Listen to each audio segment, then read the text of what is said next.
Presented by DNS Entertainment. बोला बोला छठी मैया की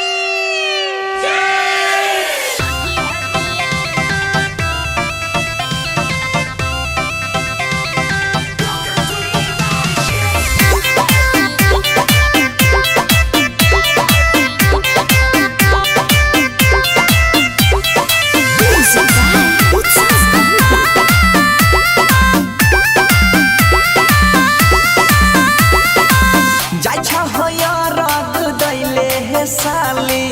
कड़ी के मेकअप लगा के उठलाली बड़ा स्मार्ट लगे छे जाई छा हो यार राग दैले हे साली कड़ी के मेकअप लगा के उठलाली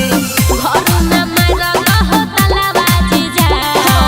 संग में तोरा हमहु चलाबाजी जा डलबाजी जाए हो डलबाजी जा छठी घाट लेके चला डलबाजी जा डलबाजी जाए हो डलबाजी जा छठी घाट लेके चला डलबाजी जा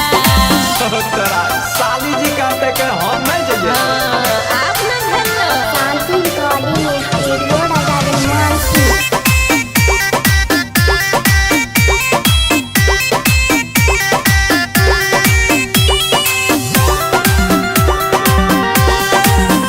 जल्दी पिन्हा तू धोती पियरिया जीजा छठी घाट पर बरबै दियरिया जीजा घर में से लेके हाली हाली पेन्हो ने लेट होई छै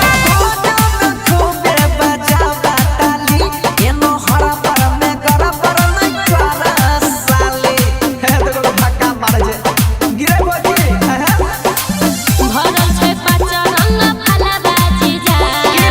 संगे में तोरा हमहु चलाबाजी जा डलबाजी जाए हो डलबाजी जा छठी घाट लेके चल डलबाजी जा डलबाजी जाए हो डलबाजी जा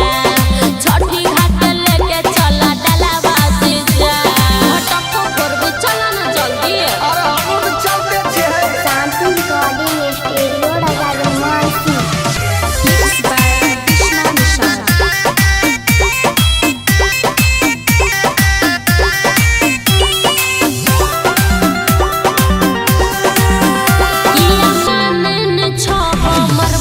जीजाजी श्रद्धा से करबै चल पूजा पाठ जीजाजी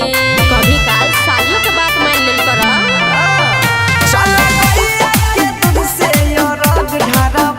छठी मैया के पूजा दोनों साथ करब एके साथ डुबकियो लगेबै दाया देखैते यादित मलाबाजी जा तोरे संग और रग डलाबाजी जा डलाबाजी जाए हो डलाबाजी जा छठी घाट लेके चल डलाबाजी जा डलाबाजी जाए हो डलाबाजी जा छठी घाट लेके चल डलाबाजी जा